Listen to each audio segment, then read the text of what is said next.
Malaysian 370, contact Ho Chi Minh 120.9. What was the last thing he said to you? I want you to keep my wedding ring and watch. And I said, oh, don't be stupid, you know, you're going to be fine. Sorry. Tonight, finally, the incredible truth of MH370. So do you know where it is? Yeah, I'll bet my house on. Step by step. The whole rubber jungle comes down. Everybody's got a mask. The mystery decoded. You lose what's called useful consciousness. A significant height variation was recorded. Was that the moment we can assume that the passengers were killed?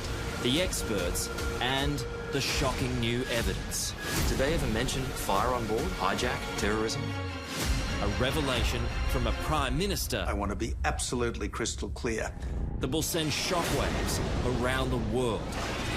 It was understood at the highest levels that this was almost certainly.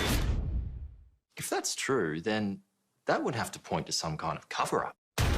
A jaw-dropping bombshell. We also tracked down the mystery woman, a woman about 20 years his junior. Maybe he wasn't a good family man? 2 days before the flight, she sent him a message. For the first time, the government says it looked at all possible theories. Well, they haven't. The answer to the question. Where is the wreckage? The whole world is asking. This is a piece of a seat from the main cabin I'm holding right in my hands. Penang Malaysia 370.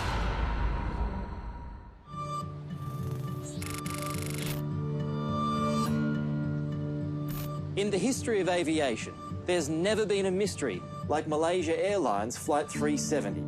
It's so significant that that flight number, MH370, is known by most people.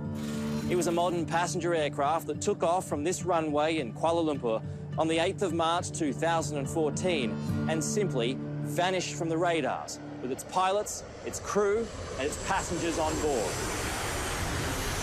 Even today, no one knows where it is, but much more is known about what happened, the alleged cover-ups, the investigative failures, and the possible motives of a pilot in command.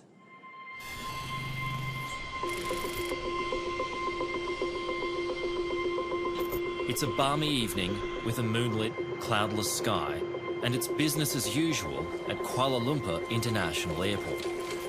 Nothing seems out of the ordinary. Not the planes on the tarmac or the passengers in the terminal. Among those passing through security, Captain Zahari Ahmed Shah, followed by First Officer Farik Hamid, the pilots of MH370. One a junior, the other a veteran.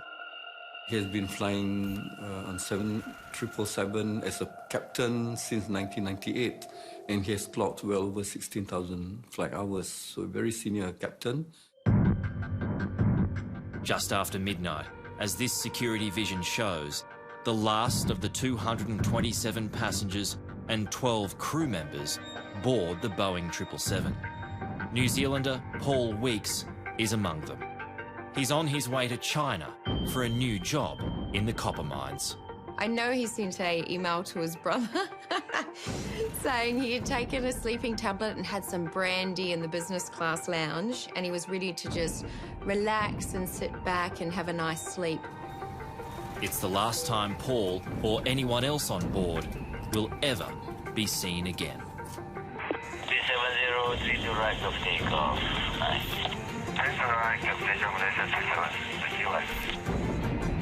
At 12:42 in the morning, local time, Malaysia Airlines Flight 370 leaves the runway.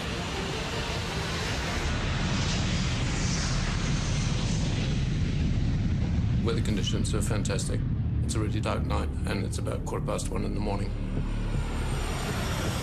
It flew absolutely normally for the first 40 minutes. There are a couple of interchanges about altitude, which are absolutely standard. Malaysian 370, Lumpur radar, good morning. Climb flight level 250. Morning, level 250, Malaysian 370. This was after midnight. Most people on board would have had their meal and be probably going to sleep. Malaysian 370, maintaining level 35. 350. Malaysian 370. To all appearances, quite normal to start off with, until they got to the border area between the airspace in Malaysia and Vietnam.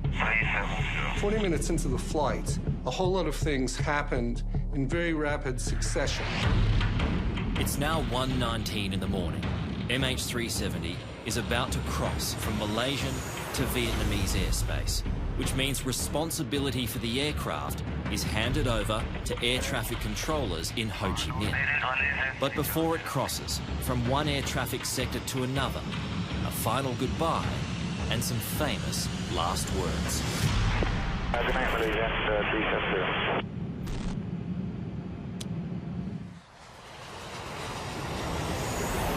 Good night, Malaysia 370 were the last words heard from anyone on that flight. And at the same time, the plane disappeared from radar screens. It's 2:30 in the morning, an hour after the plane disappears, and an urgent call is made to the crisis coordinator of Malaysia Airlines. The ops manager told me that we have lost contact with MH370. How are you feeling at that point? I felt that something is seriously wrong. So immediately I triggered a code red alert. Code red. Alert, yeah? Fuad Sharuji has worked for Malaysia Airlines for 43 years. An early morning phone call isn't unusual, but a lost plane certainly is.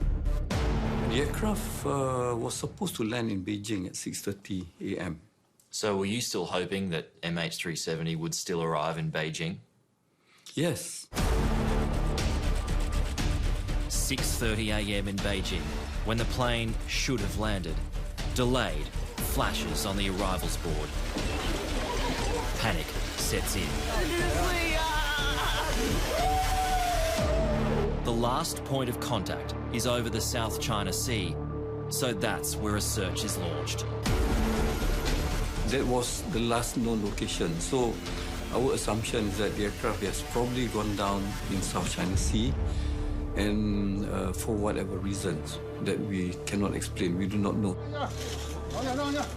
Fuad Sharuji's next task is the toughest of all, to find and tell family members the plane carrying their loved ones has vanished. We do not have the contacts of the families. So that was a challenge, a real challenge.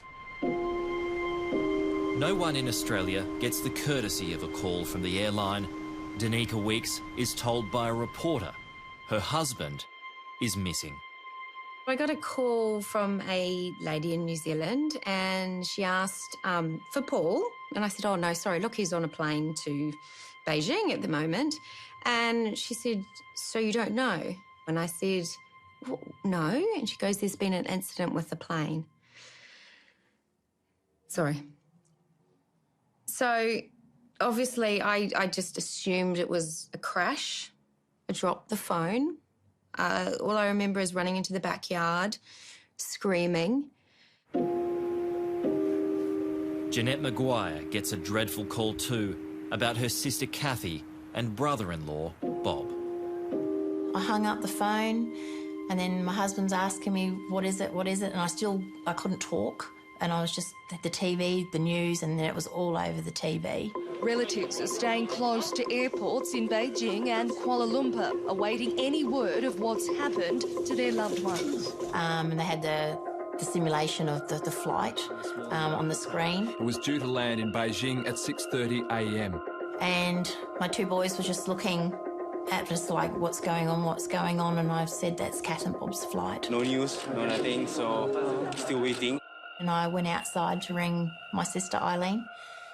And as soon as I heard her voice, I lost it. I went from this very controlled person to, I was screaming, absolutely screaming into the phone. It's Saturday morning in Canberra, and reports of the missing plane are filtering through to our politicians. 239 lives feared lost, including 6 Australians. I think I probably heard it on the news like everyone else, first of all, and then my department certainly briefed me about what was happening. It was reported as disappearing between Kuala Lumpur and Beijing. And I thought, well, that's strange. At first, the investigation is expected to be fairly routine. There's been several cases of aircraft going down over water. The most classic one was Air France 447 in the South Atlantic, and we assumed at that point, on the absence of any other information, that it was most likely that sort of event. Australia's Prime Minister at the time is Tony Abbott. I rang the Malaysian Prime Minister and I offered Australian assistance. At that stage, we thought that the plane had disappeared somewhere in the South China Sea.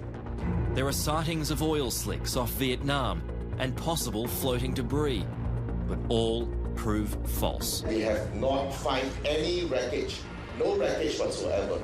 Warren Truss is Tony Abbott's deputy and Transport Minister. Australia immediately deployed resources to assist with the search in the waters near Vietnam, and we were a part of something like 30 nations involved in that search in those early days. The search finds nothing because MH370 isn't in the South China Sea. Primary radar records and Air Force data reveal when communication is lost, the plane turns back to Malaysia and flies for several more hours. We are ending our operations in South China Sea and reassessing the redeployment of our assets. When MH370 crosses from Malaysian to Vietnamese airspace, there is a catalogue of errors by air traffic controllers from both countries that coincide with some very deliberate actions in the air. The transponder was turned off, ACARS was turned off. All the communication equipment was turned off so that the aircraft went dark. That means you're not visible on civilian radar. And essentially, if you're not visible on civilian radar, nobody can see where you are. And that caused a great deal of confusion and panic among the controllers in Vietnam and Malaysia. Air traffic controllers in Ho Chi Minh should have made contact with the plane within 5 minutes of MH370 crossing into its airspace. It takes 20 minutes before they act. No one's monitoring in a live fashion the primary radar screens. Everyone's asleep on the ball. In fact, it turned out that the Thai air traffic controllers were paying attention, saw this aircraft, but thought, oh, well, it looks like it's going back into Malaysia, and decided it was Malaysia's responsibility. So if it was a deliberate tactic, that tactic worked. It confused the two countries' air traffic controllers. 2 minutes after communication is lost, MH370 takes a 40-degree turn to the right and then banks left with a long and deliberate 180-degree turn, meaning the plane tracks almost directly back across the Malay Peninsula. Manoeuvres only someone flying the aircraft can implement. To achieve that turn, the aircraft could not be used to be flown on the automatics of the aircraft. So you'd have to take the autopilot out. The autopilot would have flown itself to its programmed destination, Beijing. It didn't. Someone reprogrammed the flight management system computers. Data shows once the plane flies across the Malay Peninsula, it turns around the island of Penang, flies up the Malacca Strait and across the Andaman Sea. It's even seen on military radar, but no one acts. The military radar spotted the plane, but they assumed that it was a friendly aircraft. And that was the reason that they did not do anything about it. Are you happy with that excuse? No. What should they have done? Well, they should at least should have checked with the civilian, Department of Civil Aviation. But what could they have done? The least they could do is to intercept the flight and to find out what happened to this flight. If that was Australia, wouldn't you send a plane up? Isn't this odd? You have some plane which has no calling card flying through your airspace. If they had gone up, we wouldn't be living this nightmare. As the Malaysians lurch from one bungle to the next, MH370 continues on its journey to nowhere. I think the initial response by the Malaysian government was, shall we say, it took them a while to get organised. Are you suggesting that the Malaysians could have done better? Is that where some blame I think they could have done better. No, I think initially their coordination was lacking, and that's a fact of life. Did they stuff it up?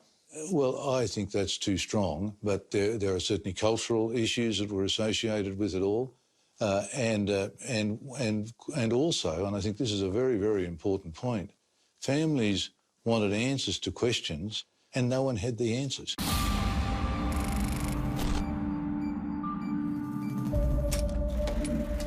When MH370 first disappears, terrorism is immediately suspected.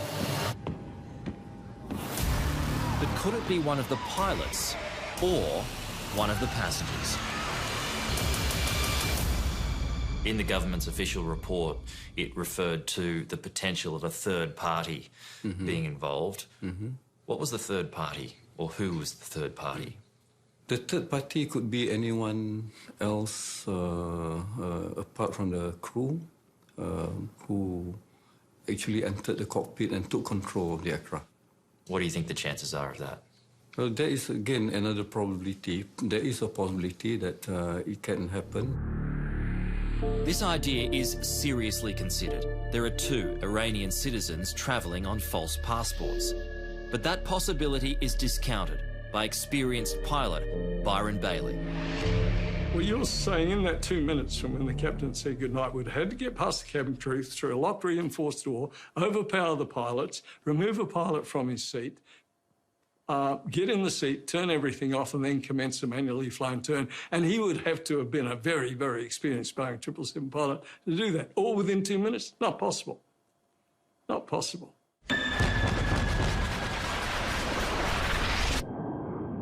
The 2 passengers are asylum seekers trying to get to Europe. They have no motivation or the experience to carry out such a deadly plan. And while pilot Captain Zahari has political links, no group has ever claimed responsibility for the tragedy. It's highly unlikely to have been a terrorist event. The nature of terrorism is such that terrorists will claim credit for these sorts of things because creating terror in the minds of the public is the key objective. No one has claimed any credit, no terrorist organisation. If it had been an individual terrorist who had planned this and executed it, then they would have left behind some sort of evidence pointing to this. Otherwise, it's pointless. The search is expanded to cover the east and west of the Malay Peninsula, and the focus shifts to a potential fire.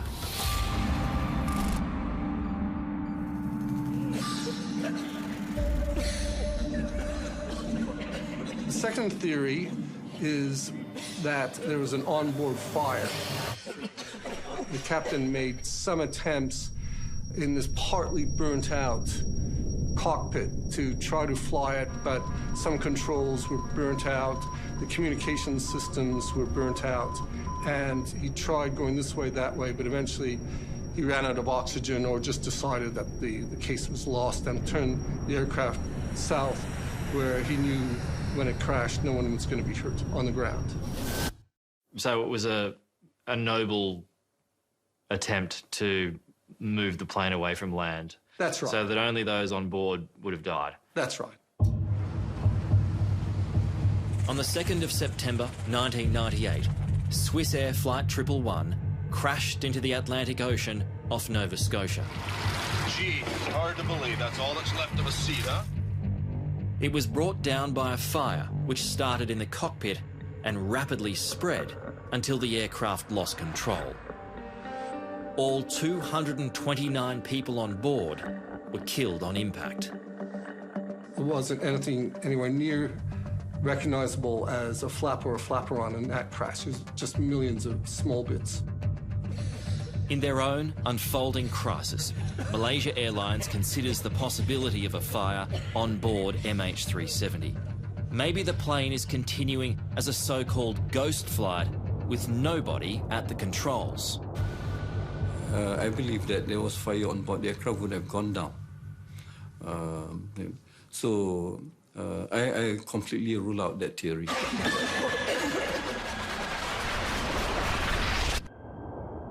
There's nothing in those accident-type scenarios, fire scenarios, that explains the observed flight path of the aircraft. So, the search continues with feverish speculation, wild accusations, and not one credible answer. There was no logical place it could have landed safely without people knowing about it, so I guess we assumed immediately that it was lost. The idea that more than 200 people have just disappeared, literally disappeared off the face of the earth, it's haunting, absolutely haunting. Coming up. There is this system which not even pilots knew about. In this case, about every hour, there's a satellite handshake. The aircraft will send a signal to the satellite. I didn't know about that. He wouldn't have known about that. And no one would have known about that. What happened was the result of planned and deliberate action. It's very straightforward. You reach up and you press a button, then the plane will decompress, rendering everyone in the cabin unconscious.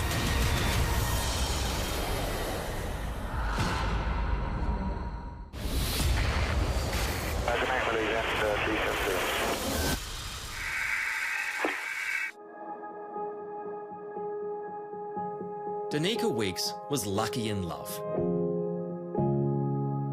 She was a young traveller out for adventure when she met Paul, the man of her dreams. He was an amazing man, extremely intelligent, tough. He was from the New Zealand Army.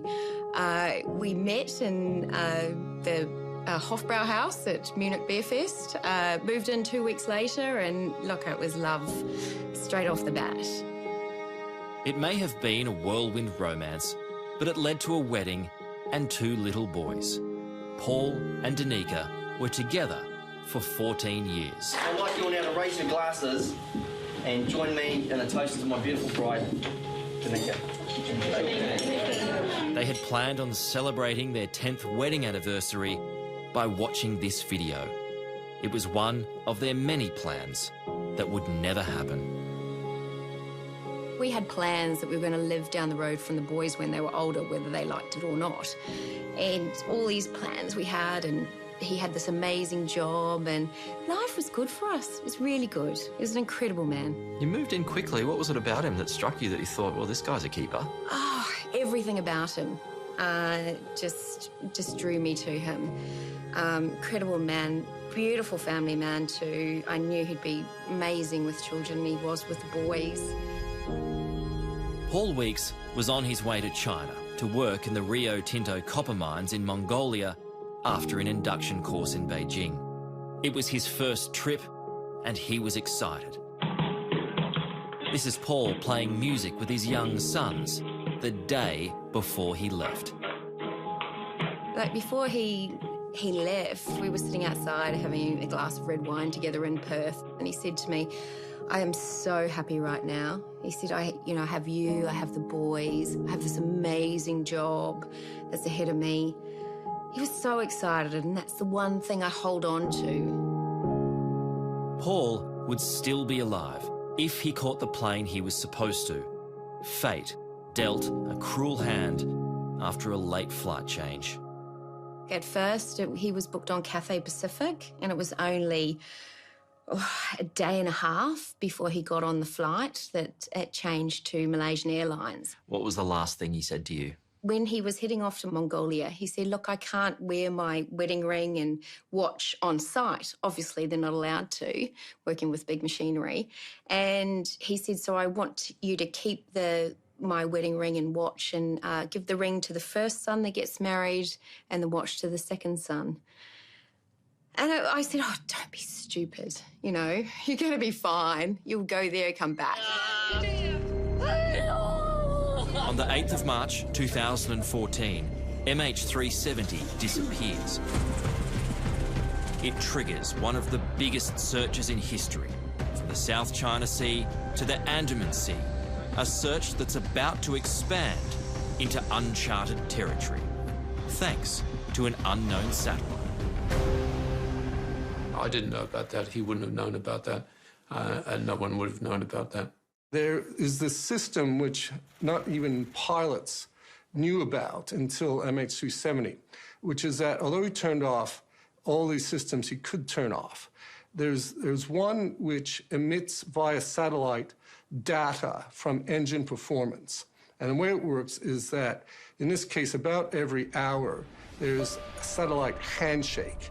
The aircraft will send a signal to the satellite with data on it, and the satellite will respond, but then transfer that data to a ground station. In this case, it was actually in Perth in Western Australia. Every hour MH370 is flying, satellites pick up an automated ping from the engines. So the plane is clocked until one final handshake on what's known as the 7th arc. That 7th handshake produced a band, which is an arc, and that's where the science suggests the aircraft would be somewhere on that arc, but we don't know where on the arc. Data stops as the plane crosses the 7th arc, which means that's where MH370 ends its journey. It's run out of fuel. The wreckage is in the southern Indian Ocean, a few thousand kilometres off the coast of Perth, so Australia's involvement scales up dramatically. Australia had responsibility for that search and rescue area, and so we were asked to lead in the search. We had several ships, we had several planes, and we maintained that intensity for several weeks. Looking at an area approximately 1,500 miles to the west. And obviously Australia put upwards of $100 million into all of this, even though we were by no means the majority nation in terms of those who were lost. The search covers 120,000 square kilometres, some of the most inhospitable and unexplored terrain on the planet. It's a very stormy part of the ocean. The seas that the search ships were dealing with were at times up to 15-metre swells. We're talking about an area of the Indian Ocean that's of the order of 4 to 6 kilometres of depth. The ocean floor itself is uneven, hills, mountains, valleys, extinct volcanoes, major fault lines, and all of this obviously in the dark. 21 aircraft and 19 ships are dispatched to the area using highly advanced underwater sonar equipment. If there is anything down there, we will find it. We owe it to the families of those people to do no less. It becomes the biggest search in history, and it needs an experienced coordinator. A call is made to Sir Angus Houston. I spent my whole life looking for people who were lost from time to time, so I said yes. I didn't hesitate. But the veteran military commander dampens expectations early. I didn't see how we could possibly find it, given the information that was available at that stage. If we look at Air France 447, the last known position was basically precisely known, and it took them 22 months to find the aircraft. The biggest problem is time. 3 weeks have passed since the crash, meaning any remnants of the doomed flight have been swept away by currents. Vital clues lost to the vast southern Indian Ocean.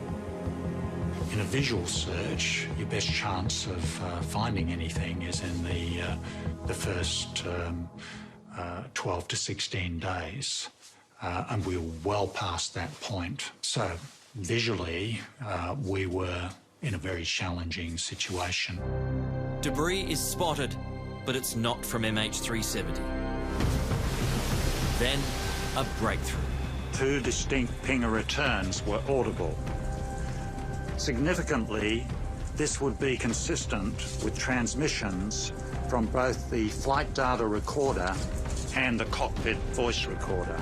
It seems the mystery is finally solved.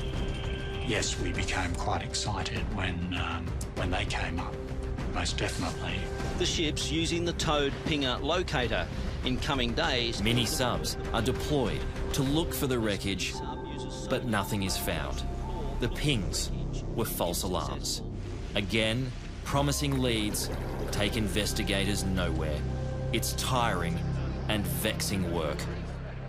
We were really anxious to resolve this dreadful, dreadful mystery, and everything that turned up that looked like it might be a clue was a moment of excitement, and everything that turned out not to be a clue was a moment of disappointment and despondency. Here's this jet, one of the most reliable jets flying, 777.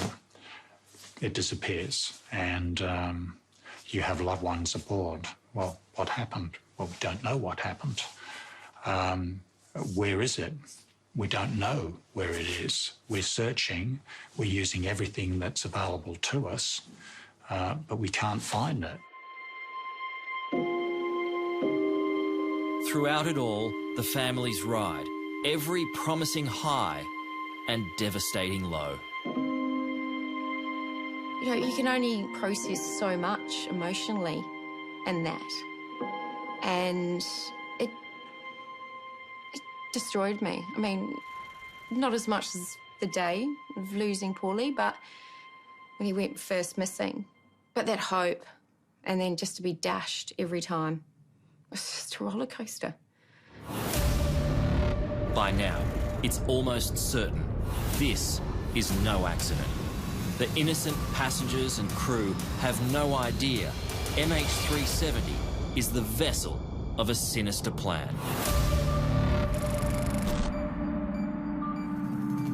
What happened was the result of planned and deliberate action by someone who was familiar in detail with the operations of a 777 aircraft. There was no one in the cabin who had the ability or experience to fly the aeroplane. So then you have to look at the flight deck, and you would say that the only person who had the ability to do that and the authority to do it would be the captain. The plan started with a communication shutdown, a manual turnback, and then cabin depressurization. It's very straightforward. You reach up and you press a button, and that will mean that the compression, which comes from power from the engines, is switched off. Then the plane will decompress. The aim of such a move is usually to extinguish a fire, but in this case, to neutralize everyone outside the cockpit.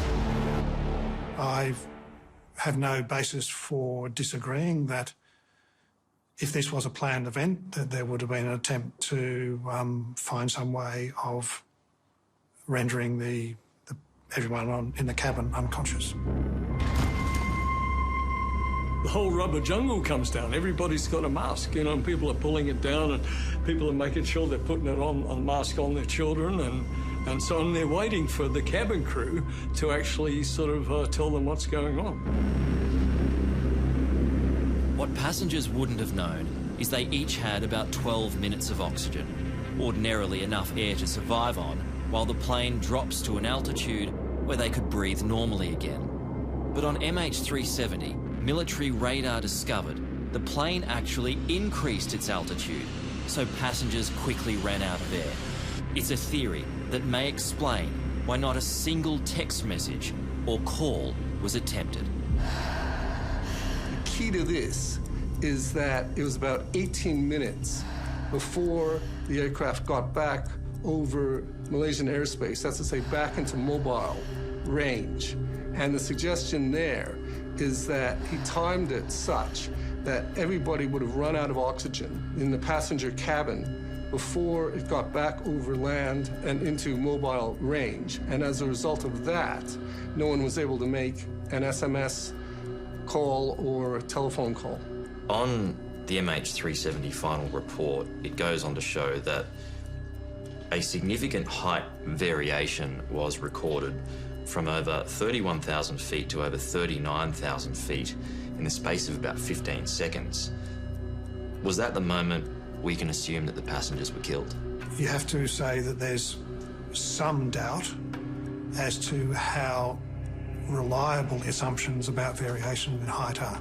It's not to say it didn't happen, but the precision with which that's described, I think, is open to question. But if that did happen, the passengers would have all died from what's known as hypoxia. Hypoxia is lack of oxygen in the blood, and one of the first things that gets affected is your brain. If you don't get your oxygen mask on in about 30 seconds, what happens is that you lose what's called useful consciousness, 30 seconds to a minute, but less if you're at higher altitude. And I've been hypoxic a few times, and you just feel lightheaded and euphoric. It's quite a pleasant feeling, and you eventually get sleepy and go unconscious. So, I guess, if there's any positive in all of this, it's the realisation that those passengers probably went out peacefully. I'd agree on that, and I have personal experience because when I was flying fighter aircraft, we used to go into a chamber and do hypoxia runs until you were unconscious, and it's so subtle you don't even realise you've gone unconscious. The pilots, however, have extra supplies of oxygen in the cockpit in case of emergency, so they can survive longer, which also supports the theory of a deliberate rapid decompression. Zahari's co-pilot on this flight was Farik Hamid. Hamid was a 27-year-old junior who was about to get married, but his involvement in any deadly plan has been all but ruled out. It's assumed he wasn't even in the cockpit. There's nothing in his background that suggests anything untoward, and to have sort of a pilot and a co-pilot both wanting to commit mass murder-suicide seems pretty unlikely. What do you suspect happened to the co-pilot? I think what he did beforehand, he wouldn't want any interference. He would have just sent him back to the cabin. The top of climb, which is generally a fairly quiet time, you just do a bit of paperwork, sort things out.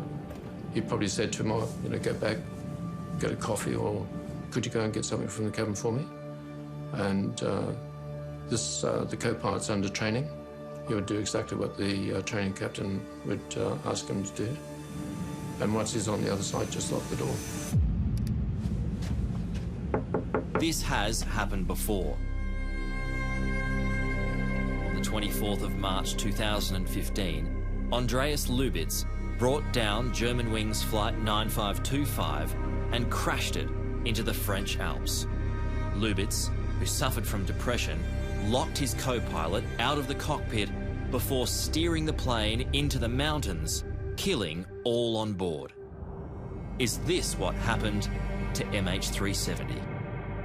And after half an hour, he probably then thought, right, everyone's terminated down the back. He has taken out 238 problems. That's right. So he's flying a ghost flight pretty early on in the whole thing. There was something else brought up in the Malaysian investigation.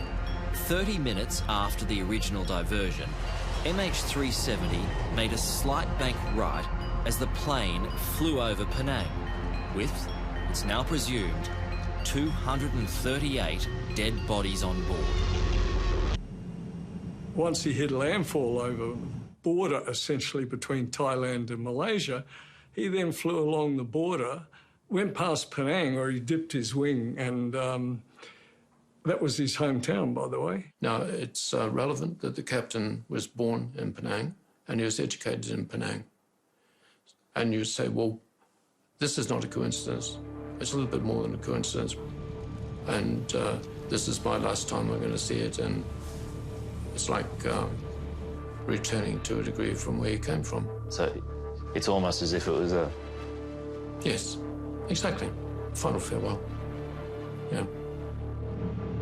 And a signal from the co-pilot's mobile phone was detected by a telecommunications tower when the aircraft was south of Penang. But there was no record of any call made. And so the question is, he would have turned his phone off like everybody else. So why did he turn it back on? And the question is whether or not he tried to maybe turn it back on to make a call, but like everybody else, passed out from hypoxia before he got back over mobile coverage. But despite what seems like a compelling case, none of the relatives of lost family members see it that way. Do you feel anger towards the pilot? No. Why not? Because I don't know he did it. I can't lay blame until I know the truth. Even though a lot of evidence supports the theory that it was the pilot? Correct. I can't do it. I can't lay blame where I don't know the fact. I was always taught in my upbringing not to lay blame until you have the truth. And I don't think it's fair to crucify him and his family without the truth. What do you think happened? Look, I believe there was a mechanical failure with the plane. The pilot attempted to turn it round. They all hypoxia took over and it just flew on autopilot for the next 7.5 hours. Do you ever think about what those last moments must have been like for them?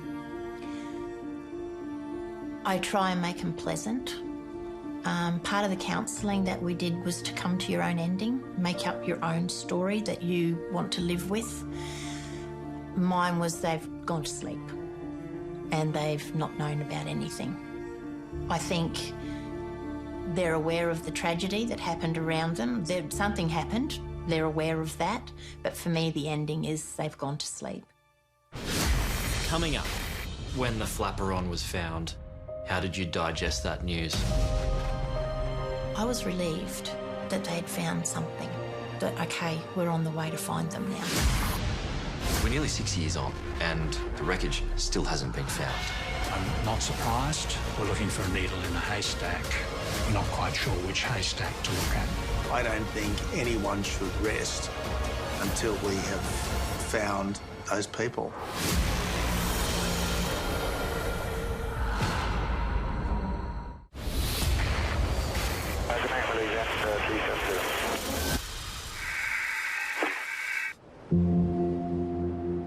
Almost 6 years on, and the secrets that surround the disappearance of MH370 lay buried somewhere at the bottom of the vast, wild, southern Indian Ocean. That was our last Christmas with them, so that's Christmas 2013. Leaving Jeanette Maguire still seeking answers to where her sister Kathy and her brother-in-law Bob are. That's probably pretty recent. That's at their house. Can you tell me about Kathy? Big sister, very loving, caring, naughty, liked to have a joke, a good laugh. And Bob? Same. He was, have a chat, Bob. True Australian, had some great Australian slang sentences, let alone words. Everything was as sweet as. You know, loved beer, loved wine. Kathy and Bob Lawton had just started their dream holiday. They wanted to experience Malaysia, Hong Kong, Vietnam, and they'd never been to China, so they tacked it onto their itinerary. So they went to Kuala Lumpur they were there 4 days, and that's where they caught the flight for MH370. So a 5-week trip, they got 4 days of holidays. Loved ones of those on board are enduring an agonising wait at Beijing Airport. It's shaping up as the worst aviation disaster in almost 4 years. What is it like to experience death of someone so close to you, yet there's no body, there's no evidence of someone dying? I've lost some really, really close people to me. I've lost people through illness, age. I've lost my closest friend through suicide. I've lost family members from suicide. They're all really hard to deal with. But not having a body that you can say goodbye to is the hardest thing I think I've ever gone through. It eats at you constantly. I'm still here, going through this. Nobody, I know they're not coming home. I know within my own heart they're not coming home. But I've got nothing. I've got nothing to walk away from. I've got no final goodbyes. I've got no bodies in a casket that I can say goodbye to. Things got even worse for Jeanette Maguire and her family at a memorial 3 months later. That night, my dad got taken to hospital and he went from a very healthy 79-year-old man, fit, healthy, to having heart failure and kidney failure. And it was all from the shock. And we were very close to losing him. And I prayed like crazy, and I just went outside, and as I do, I reach up at the stars or the sky, and I said, don't you dare take him as well. Don't you dare. And they didn't, thank you. I gave up work 3 months after March 8th, thinking they're going to find the plane. I'm going to know what's happened. You know, I'll have my memorial, or Paul will come home and I'll be back to work again. I'll get back to work and whatever. That was September 2014. And still don't know. Still back at March 8th. And it's the same for all of us because we're still stuck. Because there was no wreckage, there was always hope, no matter how slim, that somehow the victims might still be alive. But that hope was crushed in July 2015 when the first piece of the plane was found. It's clearly from an aircraft. And it washed up on Reunion Island, east of Madagascar, weathered and coated in barnacles. I was relieved that they had found something. That the proof is they're not coming home, as sad as that is. But it was a relief that, okay, we're on the way to find them now. That relief was short-lived. Very little else was ever found. On the 17th of January 2017, 1,046 days after MH370 went missing, the search was called off. This has been an extraordinary search effort, and it's been in some of the most inhospitable oceans in the world. Not one piece of debris was found inside the search zone. I'm not surprised. The Chief of Air Force at the time said, we're looking for a needle in a haystack. We're not quite sure which haystack to look at. The agony of the unknown would go on. I spent 2.5 years of my life working on this, and when you put that amount of attention, effort, emotional connection, working with the families, all of that, huge disappointment. Kathy, Bob and Paul still remain lost at sea. And for those who survive them, pain is never far from the surface. Every morning I go out and I look up at the sky. I've done this from day one. And I always say, where are you, Kath? Where are you, Bob? Is today the day we're going to find you? And particularly this was paramount when the search was still happening. I still do this today because I know that they want to come home. I know they don't want to be where they are. They're family people and they want their family to find them. I don't think anyone should rest until we have found that aircraft and those people. tomorrow night. Tanika, I'll start with you. Just a big smile on your face now. Yeah. I'm like the luckiest and the unluckiest and the luckiest woman again to find love. The explosive new evidence that will change everything you thought you knew about MH370. So do you know where it is? Yeah, I'll bet my house on it. Well, we know where it is. We've always known where it is. Find out what went wrong and make sure it doesn't happen again. A revelation from a Prime Minister. I want to be absolutely crystal clear. That will send shockwaves around the world. It was understood at the highest levels that this was almost certainly. What did Canberra really know? So you were told about that? If that's true, then that would have to point to some kind of cover-up. And the pilot bombshell. We'd also tracked down the mystery woman, a woman about 20 years his junior. Maybe he wasn't a good family man? 2 days before the flight, she'd sent him a message. The government says it looked at all possible theories. Well, they haven't. Where is the wreckage? Let's get out and explore it. Tomorrow night, finally, the answer to aviation's greatest mystery will be revealed.